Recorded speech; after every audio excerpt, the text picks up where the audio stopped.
Hello everyone.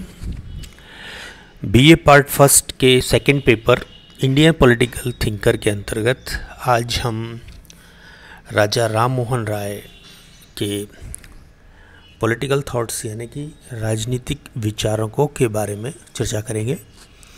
बिंदुवार हम उनको विस्तार से देखने और समझने की कोशिश करेंगे कि राजा राम मोहन राय के राजनीतिक संदर्भों में विचार किस तरह के थे।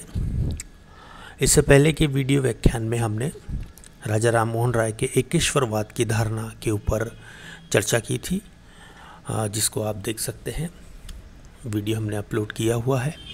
और आज हम जिस चीज़ की बात करेंगे, जैसा कि पूर्व में मैंने उल्लेख किया है, हम लोग राजनीतिक विचार जो कि राजा राम मोहन राय के थे उनके ऊपर बात करेंगे और बिंदुवार हम ये चर्चा आगे ले जाएंगे। यहाँ पर आप देख सकते हैं राजा राम मोहन राय के राजनीतिक विचारकों को उदारवाद की श्रेणी में मोटे मोटे रूप से रखा जा सकता है। उनके विचारों में व्यक्तिगत स्वतंत्रताओं और समाज सुधारों के प्रति असीम आग्रह ने उनके चिंतन को एक विशिष्ट स्तर प्रदान किया था। उनके राजनीतिक विचारों को हमने निम्नलिखित शीर्षकों के अंतर्गत यहाँ पर अंकित किया है। इसमें सबसे पहला जो बिंदु है वो है व्यक्तिगत स्वतंत्रता। राजा राम मोहन राय ने व्यक्ति के प्राकृतिक अधिकारों की यथार्थता का समर्थन किया। उन्होंने जीवन की स्वतंत्रता और संपत्ति धारण करने के अधिकारों को व्यक्ति के प्राकृतिक अधिकारों के रूप में स्वीकार किया। प्राकृतिक अधिकारों के संबंध में राय का दृष्टिकोण लॉक, ग्रोशियस और थॉमस पेन से काफ़ी समानता रखता है।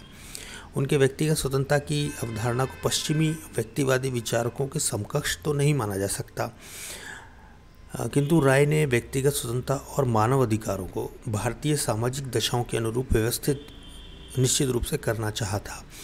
इस विचार से वे राज्य को हस्तक्षेपवादी धारणा से पूर्णतः असहमत थे।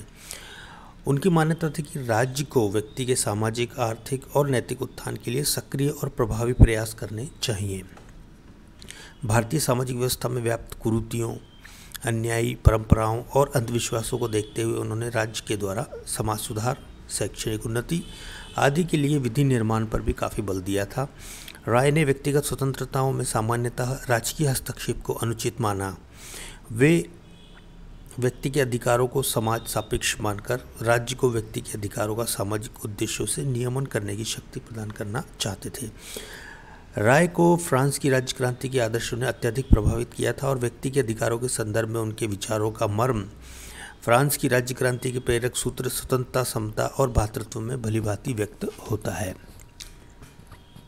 अब देखिए, राज्य के प्रति राय का जो दृष्टिकोण है वो ना तो समिष्टवादी था और ना हस्तक्षेपवादी था। वे राज्य को व्यक्ति के व्यक्तित्व के विकास का एक अनिवार्य साधन के रूप में मानते थे और इसी कारण जहां उन्होंने राज्य से अपेक्षा करी कि वह व्यक्ति के उसकी मूलभूत स्वतंत्रताओं से वंचित नहीं करे, उन्होंने राज्य का भी ये दायित्व माना कि वह उन सामाजिक, आर्थिक और राजनीतिक दशाओं को निर्मित करने के लिए प्रभावी प्रयास करे जिनमें मूलभूत मानवीय समानता व सामाजिक और आर्थिक न्याय जैसा आदर्श सामाजिक जीवन का आधार बन सके और प्रेरणा दे सके। अगला जो बिंदु है वो है राष्ट्रीय स्वतंत्रता। राय ने राष्ट्रों की स्वतंत्रता का जमकर समर्थन किया है, किंतु यह सत्य है कि व्यक्ति की स्वतंत्रता के संबंध में राय के विचारों में जो स्पष्ट आग्रह व्यक्त हुआ है वह राष्ट्रों की स्वतंत्रता के संबंध में उनके दृष्टिकोण में दिखाई नहीं देता है। यूनान और नेपल्स की स्वतंत्रता की आकांक्षा के प्रति उनका स्पष्ट समर्थन था। जब 1820 में नेपल्स में स्वेच्छाचारी शासन पुनः स्थापित हो गया तो उन्होंने गंभीर दुख हुआ और इस प्रकार फ्रांस की 1830 की राज्य क्रांति से उन्हें काफ़ी प्रसन्नता हुई।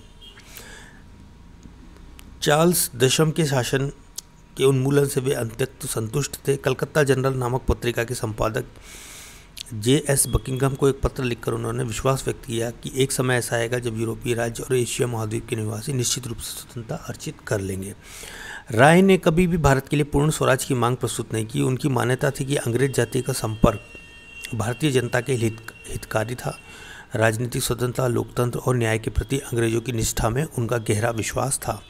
ब्रिटिश संस्कृति और चरित्र से अपने घनिष्ठ परिचय के आधार पर उन्होंने यह निष्कर्ष निकाला कि अंग्रेज अधिक बुद्धिमान तथा आचरण में दृढ़ संयत थे। अंग्रेजों के प्रति उनके प्रशंसात्मक दृष्टिकोण का अर्थ यह नहीं है कि वे भारत पर अंग्रेजों के स्थायी आधिपत्य का समर्थक थे।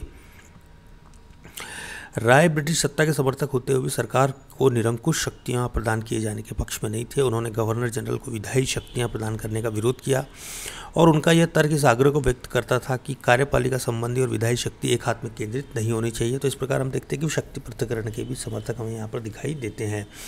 ये ब्रिटिश सरकार द्वारा भारत में नियुक्त कार्यपालिका और गवर्नर जनरल को असीमित शक्तियाँ प्रदान करने के पक्ष में नहीं थे। वस्तुतः ब्रिटिश शासन के प्रति उनके समर्थन का भाव इस तथ्य से निहित होता है, इस तथ्य से दिखाई देता है कि भारत में ब्रिटिश शासन के अधीन विधि के शासन और सीमित सरकार जैसे उन सिद्धांतों को लागू किया जाना आवश्यक मानते थे जो कि ब्रिटिश संवैधानिक मूल का आदर्श थे।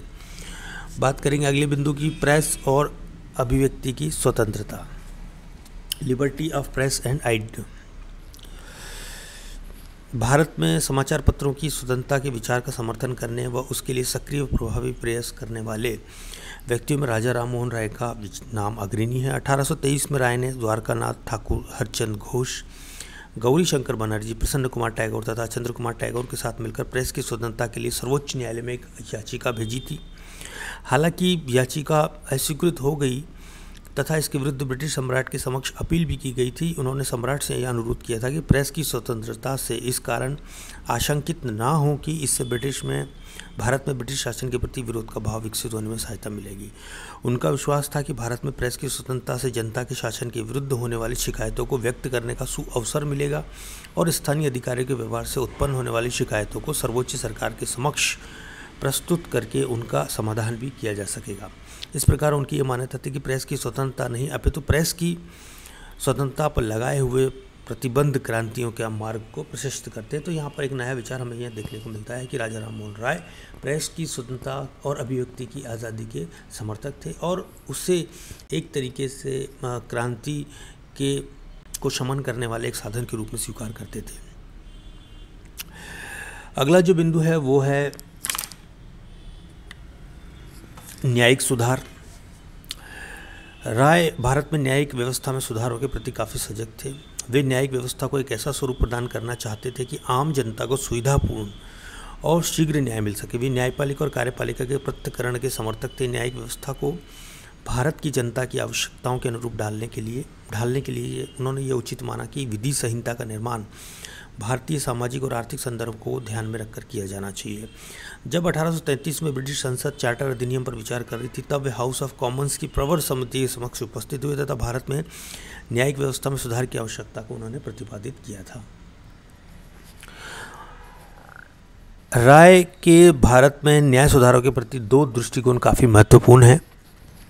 एक तो राय जो है यानी कि राजा राम मोहन राय न्यायालयों में जूरी प्रणाली प्रारंभ किए जाने के पक्ष में थे। उनकी मान्यता थी कि भारत में न्याय पंचायती प्रणाली जूरी प्रथा के समान ही थी। उनका सुझाव था कि सेवानिवृत्त न्यायाधीशों तथा अपने कार्यों से अवकाश प्राप्त कर चुके वकीलों व समाज के अन्य प्रतिष्ठित व्यक्तियों को जूरी का सदस्य बनाया जा सकता है। और दूसरा जो उनका विचार था इस संदर्भ में कि जूरी उनके इस मांग के अनुरूप 1827 में जूरी अधिनियम पारित किया गया। इस अधिनियम ने जूरी प्रथा को लागू किया किंतु इससे न्यायिक क्षेत्र में जो जातिगत आधार पर भेदभाव उत्पन्न कर दिया गया, यह व्यवस्था की गई कि जब किसी ईसाई पर मुकदमा चलाया जा रहा हो तो हिंदू और मुसलमान जूरी में नहीं बैठ सकते थे। राजा राम मोहन राय इस प्रावधान से काफ़ी क्षुब्ध हुए। उन्होंने इस प्रावधान के विरुद्ध ब्रिटिश संसद पार्लियामेंट में प्रस्तुत किए जाने की एक पत्रिका याचिका तैयार करवाने में भी काफ़ी सक्रिय सहयोग दिया था। दूसरी अगर उनकी जो महत्वपूर्ण मांग थी न्यायिक सुधारों के प्रति वो थी कि जनता के द्वारा न्याय प्राप्त करने के दृष्टिकोण से वो ये मानते थे कि न्यायिक अधिकारी और जनता दोनों के ही लिए एक सामान्य भाषा स्वीकार की जानी चाहिए जिससे कि दोनों उसको उचित रूप में समझ सकें और इसी से न्यायिक कार्य सुगम हो सकता है। तो ये न्याय प्रणाली के प्रति सुधारों के प्रति राजा राम मोहन राय के विचार थे। अगला बात करेंगे प्रशासनिक सुधारों की। राजा राम मोहन राय भारत में प्रशासनिक सुधारों की आवश्यकता प्रतिपादित की थी। उन्होंने प्रशासनिक पदों में भारतवासियों की अधिकाधिक भागीदारी का समर्थन किया और उनकी यह भी मान्यता थी कि उत्तरदायित्वपूर्ण प्रशासनिक पदों पर परिपक्व बुद्धि वाले व्यक्तियों को ही नियुक्त किया जाना चाहिए। इस दृष्टिकोण से उन्होंने सेवाओं में प्रवेश के लिए 22 वर्ष की आयु निर्धारित किया जाना उचित माना था। छठा बिंदु जिस पे हम बात करेंगे वो है राजस्व व्यवस्था। राय ने राजस्व व्यवस्था के स्वरूप को परिवर्तित करने पर बल दिया। उनका सुझाव था कि भारत में निर्धन कृषकों की स्थिति सुधारने के लिए जमींदारों और सरकार को लगान की दर कम कर देनी चाहिए। उन्होंने देखा जाए तो जमींदारी प्रथा के उन्मूलन का आग्रह तो नहीं किया, किंतु सरकार से यह अपेक्षा की कि लगान की दर में परिवर्तन का अधिकार जमींदारों को प्रदान नहीं किया जाना चाहिए। उन्होंने भारत में स्थायी भू प्रबंध की आवश्यकता पर भी काफ़ी बल दिया और निर्धन जनता को करों में राहत देने के लिए उन्होंने सुझाव दिया कि सरकार विलासिता की यानी कि जो लग्जूरियस आइटम है उन सामग्री पर अधिक दर से कर लगाया जाना चाहिए। तो इस प्रकार उनका ये भी मानना था कि राजस्व वसूली के प्रमुख अधिकारी कलेक्टर के पद पर भारतीयों की नियुक्ति किए जाने से भारतीयों में शासन के प्रति संतोष का भाव भी उत्पन्न होगा। तो इस तरह से उन्होंने ये भी मांग की कि राजस्व कलेक्शन के लिए कलेक्टर जैसा जो उच्च पद है उसमें भारतीयों को नियुक्त किया जाना चाहिए। बात करेंगे अगले और अंतिम बिंदु की, जो कि है विश्व बंधुत्व और मानवतावाद संबंधी उनके विचार। तो राजा राम मोहन राय के राजनीतिक विचारों में ये अंतिम बिंदु हमारे सामने है, जिसमें उन्होंने विश्व बंधुत्व और मानवतावाद की बात की है। ह्यूमैनिटेरिज्म तथा वर्ल्ड फ्रेंडशिप उनके शब्द व विचारों में देखने को मिलता है। राजा राम मोहन राय के विचारों में विश्व बंधुत्व और उदार मानवतावाद का उत्कट आग्रह हमें देखने को मिलता है। उनके विचारों में संकीर्णता के लिए कोई स्थान नहीं था। वे मनुष्य के व्यक्तित्व और आत्मा पर लगाए जाने वाले परंपरागत प्रतिबंधों के समाप्ति के लिए निरंतर प्रयत्नशील रहे थे और उन्होंने ईश्वर के नैतिक व्यक्तित्व को धारणा के आधार पर मानव मात्र के प्रति प्रेम के नैतिक आदर्श की स्थापना की थी। सहिष्णुता, प्रेम, सहिष्णुता, सहानुभूति और बुद्धि पर आधारित समाज के निर्माण के वे पक्षधर थे। असीम मानवतावाद और धर्म के प्रति उदार और संश्लेषणवादी दृष्टिकोण ने उन्हें विश्व के नागरिकता के विचार को प्रतिपादक बना दिया था। एक विश्व की धारणा में विश्वास रखने वाले राजा राम मोहन राय निश्चित रूप से प्रत्येक मानव के बीच में प्रेम संबंध और आपसी भाईचारे के समर्थक थे। वे भारतीय जनता की उन्नति के घोर समर्थक थे, किंतु वे सच्चे अर्थ में अंतर्राष्ट्रीयवादी भी थे। वे धर्म की शक्ति का उपयोग मनुष्य मात्र के प्रति प्रेम और भाईचारे की भावना के संचार के लिए करना चाहते थे। इसीलिए उन्होंने धर्म के ऐसे पक्षों की आलोचना की थी जो संकीर्णता, कटुता अथवा विद्वेष उत्पन्न करते थे। उन्होंने विभिन्न धर्मों में ईश्वर की एकता के प्रति आस्था को मानव जाति की एकता, शांति, समृद्धि के रूप में रूपांतरित करने का आग्रह भी किया था। तो इस प्रकार हम देखते हैं कि राजनीतिक विचारों के दृष्टिकोण से राजा राम मोहन राय काफ़ी परिपक्वता रखते थे और उनके समस्त विचारों को हमने इन खासतौर से राजनीतिक विचारों को इन 7 बिंदुओं के अंतर्गत समाहित किया है, जिसको आप यहाँ पर वीडियो व्याख्यान के माध्यम से समझ सकते हैं। उम्मीद है आपको चीज़ें समझ में आई होंगी और अगर इस संदर्भ में आपका कोई प्रश्न है तो निश्चित रूप से आप कमेंट बॉक्स में लिख सकते हैं। मिलते हैं अगले वीडियो में, जिसमें हम बात करेंगे राजा राम मोहन राय के धार्मिक विचारों की, कि धार्मिक विचारों के प्रति उनका दृष्टिकोण किस तरह का था, क्या क्या उसके प्रमुख बिंदु थे, उसके ऊपर हम बात करेंगे। तो मिलते हैं अगले वीडियो व्याख्यान में। तब तक के लिए आप सभी का धन्यवाद।